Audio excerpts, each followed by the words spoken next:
Malaysia, a motorcyclist paradise with winding roads, a huge sense of freedom, and new sights everywhere you look. A country with one foot in the future and the other rooted firmly in history and tradition. It's a jewel in Southeast Asia. This week, I begin the journey of a lifetime, touring around Malaysia on a Harley-Davidson. I start off on 2 wheels, end up on 4. It's gonna be wild. I'm Jaime Dempsey, and I spend a lot of my life working behind the bar in one of the world's hippest cities, Los Angeles. But when the night's over and the sun comes up, I seek adventure of a completely different kind.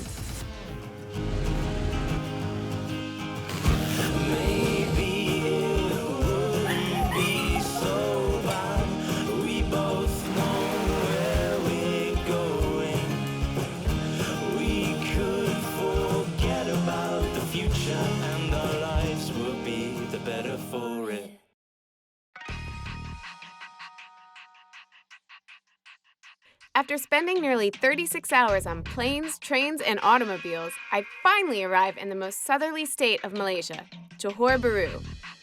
It's the second biggest city in Malaysia and the starting point for my epic tour around this old British colony formerly known as Malaya. As this is my first time riding overseas, I'm going to need some expert advice in planning my trip. I've arranged to meet Janu from Big Loud Rides. His company runs motorcycle tours in Malaysia, so he's the perfect person to help me plan my route. And there I can pick up my bike.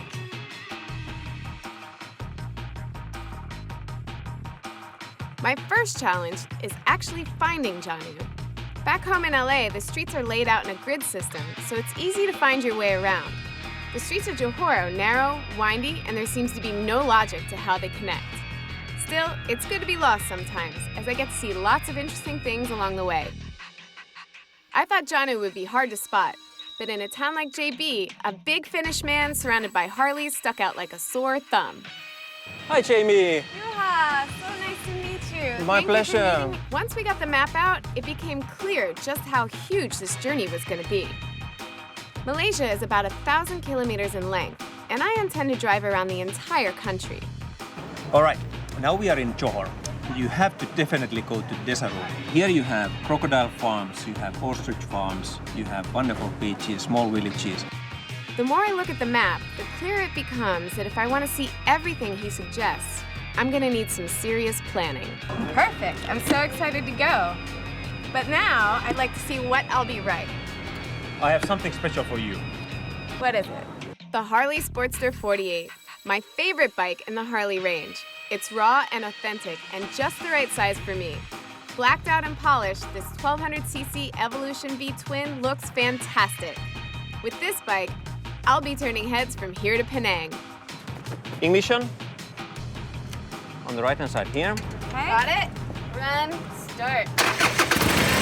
Well done. Yeah. I'm ready to go. And stopping from the same button. Right. Excellent. Remember that this bike has pretty small tank. Fill it frequently. Okay. Here's your helmet. Safe ride. Thank you so much. All right, looks like I'm all set for my big ride. First, I'm going to take a quick look around town. Johor Bahru is a big, sprawling city, but the historic center of town is small and very cool. Just casually walking around, there are so many interesting things going on. And because the city is right on the Johor Straits, there are some great sights not usually associated with a big city. I'm not sure what she's saying, but I guess it's funny. The temperature in Malaysia is crazy hot, so I stopped for a drink and took the opportunity to get my local SIM card working. When traveling in a foreign country, it's essential to have good communications. Anything can happen when you're on the road, and I want to make sure I can call for help at any time. The network with the widest coverage and strongest signal is Celcom, so for me, it's really the only choice. After successfully localizing my phone, I explored some more of JB's back street. I'm just walking down all the little streets in town, and there's so many cool things to see at all these little shops. What is this? Jackfruit. Jackfruit. Yeah. Nice. Oh, delicious. Good. Yeah, very sweet.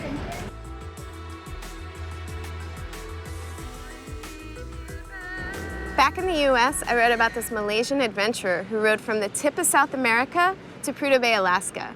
and he's currently here in Johor Bahru. And if there's anyone that can teach me how to survive in a foreign country, it'll be him, especially when it comes to riding on the wrong side of the road.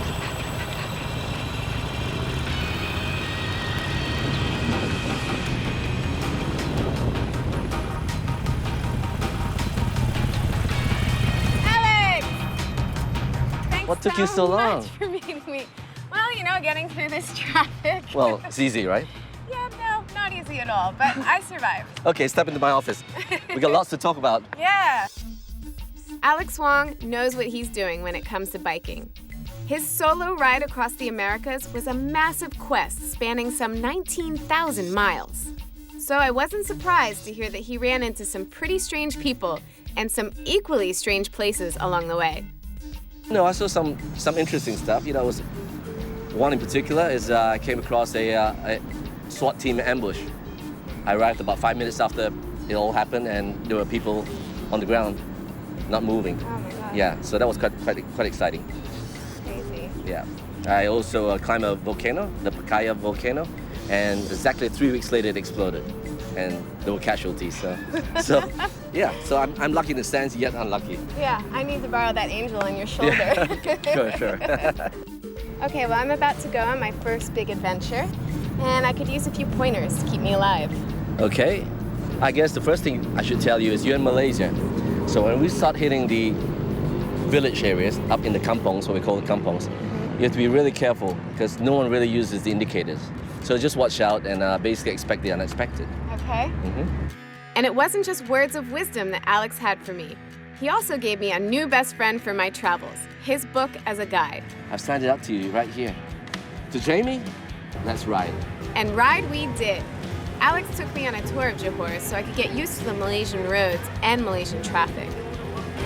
As you can see, you gotta watch out for all these cars here. Because all the business vehicles get the right of way. Yeah, the streets are really small. Traffic's so tight. Our bike's pretty damn big for this place, isn't it? Block the way for me. All the more fun, right? This is fantastic. Give me a 5. Woo! I keep forgetting about the traffic on the other side. I keep thinking they're gonna be over here. I'm ready for some open road. These tiny streets and all this traffic is hurting my hands. Let's try and keep up. It was great to have Alex hold my hand and give me some much needed confidence at the beginning of my journey. But it's time to venture out into the big wide world on my own. Stick around, because coming up, I visit a record-breaking glass temple and get out on track with ex-Formula One driver Alex Yoong.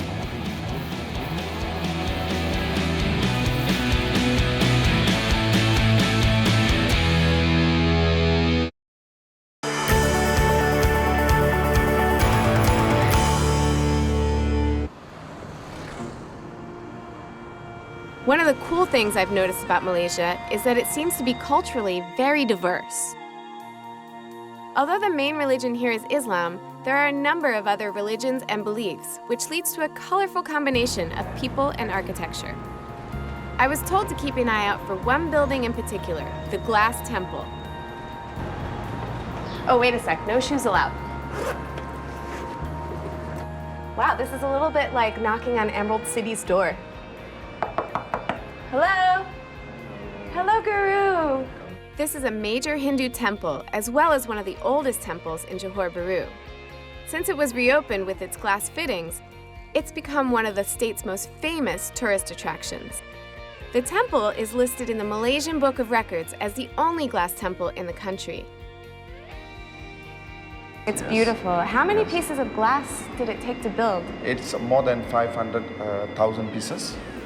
The glass is all coming from Thailand, and the workers, the experienced workers from Myanmar. And how long did it take for them?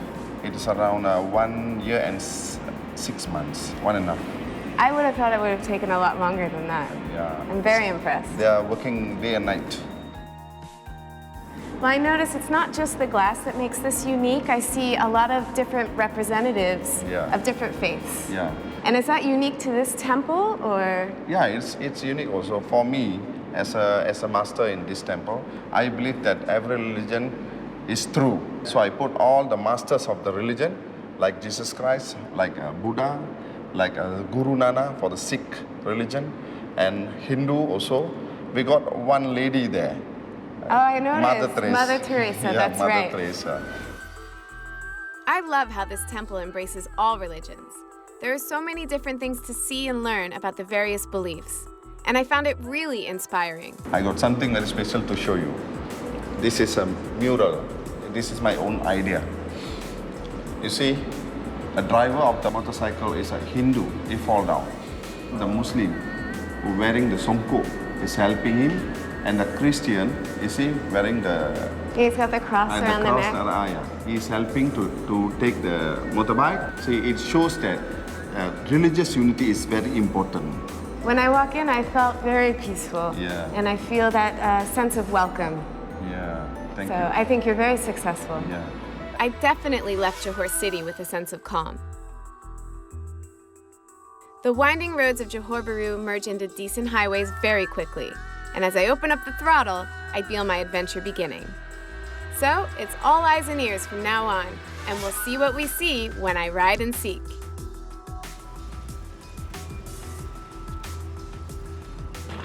I'm a huge fan of motorcycle racing, and I've managed to find my way to this old famous racetrack. Apparently, this circuit hosted the Malaysian Motorcycle Grand Prix back in 1998, as well as the Superbike Championship in 92 and 93. I'm dying to open up this throttle and see what this baby can do. The Johor Race Circuit used to be the only international racetrack in Malaysia until it was replaced by the Sepang International Circuit in 1999. These days, the track plays host to some local race series and is home to the superbike riders who want to push their machines to the limit.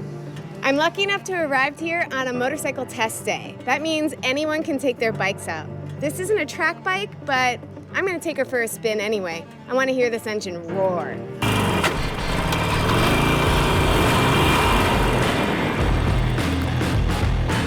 I was keen to push my bike to its limit around the 3.5-kilometer track, and I even had a vague desire to get my knee down. Thing is, my bike's made for cruising, not for racing. My heart was beating wildly when I dragged my foot pegs through the first corner, and it nearly stopped when my rear wheel skidded under braking. I settled myself down and took it real easy. I don't want to crash the bike this early in the trip. If I was going to enjoy this track, it would have to be with an extra set of wheels. Whew.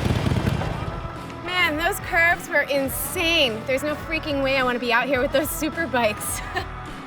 Thankfully, there was one man on hand to help me find my footing on this awesome track. Malaysian race legend and ex-Formula One driver, Alex Yoong. Alex has been driving since he was a boy, and in addition to Formula One, has competed in a variety of different classes. Hey, Alex. Hi, Jaime. Hi, very nice to meet you. It's good to meet you too. It's been a long time since I've been down to Johor, actually, but it's a great little circuit. I'm a little bit scared of being on the track. I'm interested in hopping onto four wheels, and I hear you're the guy to teach me, but make me feel safe and tell me about your experience. I've been driving for a long time now. See the bikes going around, yeah, I did Formula One. That's actually, Formula One was 10 years ago now, and so yeah, I'd be happy to help you out. I like to go fast, and I'm a quick learner, so show me this car and get me ready to take you on. Take me on? Yeah. Okay. Let's do it. All right, let's do it. You guys jealous? Okay, well, this is a Formula Renault car, and it's basically entry-level race car for Formula cars, basically. Why don't we try and get you into the car straight away, and then we'll talk a bit more about the car. Get in, just put your left foot in first, and then followed by your right foot. Just wiggle your way in. Of course, that little red thing there, that's a fire extinguisher knob. All right. Don't touch that. Okay. Unless, of course, there's a fire. There's a lot of things to look out for in a race car like this, so I made sure I paid attention in class. Fortunately, Alex is an extremely patient teacher. And then to go up to the gearbox, pull it towards you. All right, that's just like my motorcycle. There you go. All right, I'm so ready to go. Let's go. Setting off out of the pits, it took me a while to adjust to an extra set of wheels. and really fast ones at that. I could see that Alex was going easy on me, and I simply couldn't have that. So after a couple of tester laps, I decided to man up and push the car to what I thought was the limit. Time for the Formula One race driver to prove his mettle. Pretty soon, I was putting him under pressure, and I was feeling quite good about myself. That's when Alex turned up the wick and just disappeared. There's no way I'm going to be able to compete with Alex. So while he's running laps, I think I'm going to hit the bar. Can anyone help me get out of this thing? Anyone? Anyone? Driving any Formula racing car takes a lot of energy, and I was exhausted after a long day's concentration. Time to kick back a bit. Well, that was just awesome. And while Alex is still going around the track, I'm in this great local night spot in Johor, Peru. It's called Los Malaya, and it's really retro and super cool. I've heard a lot of Harley riders hang out here, so hopefully I'll get to meet a few of them and we'll compare stories from the road. It's always easy to make friends with other bikers. They're all interested in custom bikes, road trips, and of course, my tattoos. Yeah, when sometimes he gets a little beard and it says, in one, you get it. What a jam-packed day. I started off on 2 wheels, ended up on 4, met a real track legend and an amazing adventurer. And tomorrow I officially start my journey. I'm pretty excited, but I'm also a little bit nervous because I don't even feel tired yet.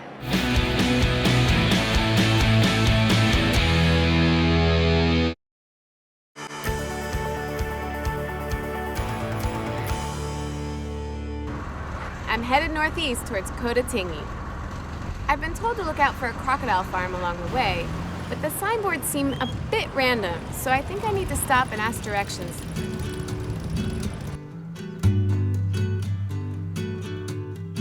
I'm not sure exactly if I'm on the right track, but maybe some of these guys can help me out. Selamat pagi. Can you help me? I'm looking for a crocodile farm. Do you know? It turns out the word for crocodile is buaya. He's my man. So, right. Yeah. Okay. Once we worked that out, I was on my way in no time. After making my way through some small winding roads, I finally made it here to this crocodile farm, and it's amazing. I don't know what I was expecting, but nothing like this. It's more like Africa than Malaysia. And from what I hear, this all started with one man and 2 crocs he crawled across the river. Hi, Irene. Hi. Mr. Ong, thank you for having me. Yes. So your grandfather started this place with 2 crocodiles. Yes. How many do you have now? About 1,000. 1,000. It's amazing to think that under these placid waters are 1,000 crocs just ready to snap. But I felt a lot closer to them after my chat with their protectors, and even found out how to tell whether croc eggs are male or female. It's simple. If the weather is hot, the eggs are male. If it's cooler, then they will be female. Go figure. So hot, male, cold, female. Yes. It's feeding time here at the Crocodile Farm, and normally they don't let people feed the crocs, but I'm feeling pretty daring. So I'm gonna take this pile of chicken. It smells a little bit. See if I can get this guy to go. Here, Crocky, Crocky, Crocky. Here, Crocky. Come and get it. Dinner time. Oh! I tell you, these guys may spend most of the day in a state of sun-baked lethargy, but when they know food is around, it's amazing how fast they can move. Whew, all right, my heart's had just about enough. I think feeding time's over.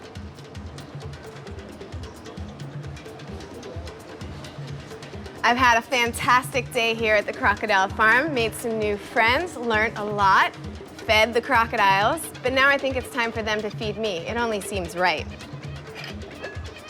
Oh, yeah. Don't worry, it's not anybody that you know. It tastes like chicken. Don't worry, it's chicken.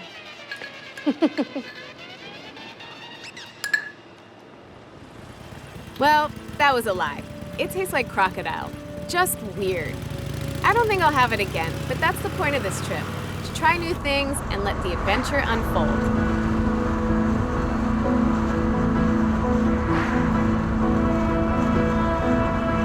So far, I've been riding in temperatures around 36 degrees centigrade. The heat and humidity are very draining, so I have to keep reminding myself to stop and take a break.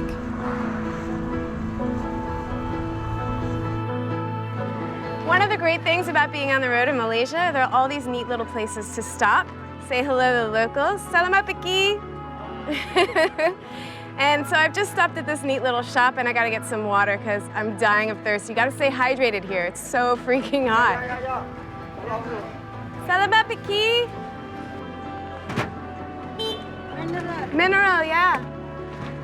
Ah, thank you. How much? One? Yeah. All right. That's it. Look at it. Maybe grab a snack. What's this? Prawn crackers? Fish flavored chips? Green pea snack. I think I'm just gonna stick with what I know, regular potato chips. And maybe I need a scarf to cover up some of this sweat. Let's see if we can grab this one. All right. What do you think? Woo, it's hot.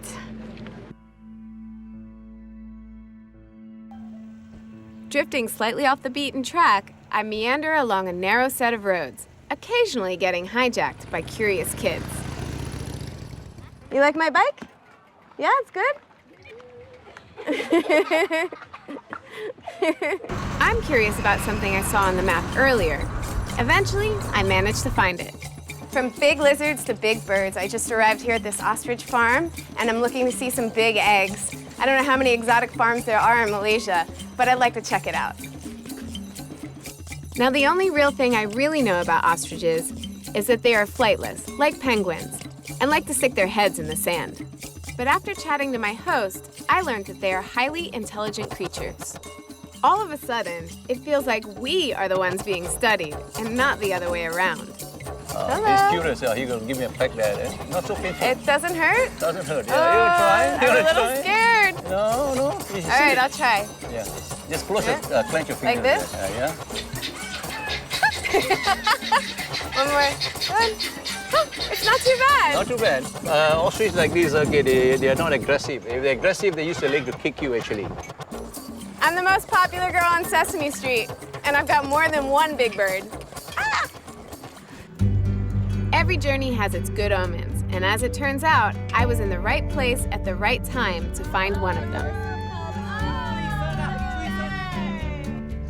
Amazing. I've really witnessed a real miracle. An ostrich egg straight out of its mother. It's still warm, and I'm lucky enough to get to hold it. Amazing. I can't believe this. We got here just in time.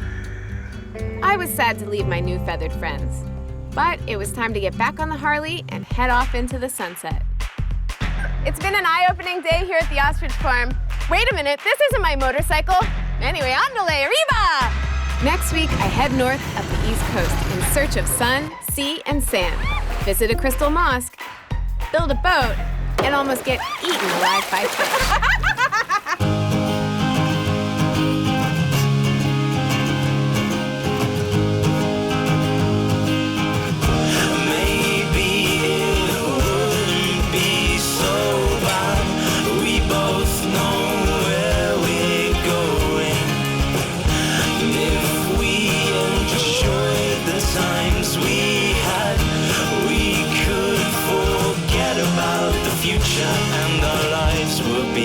better for it.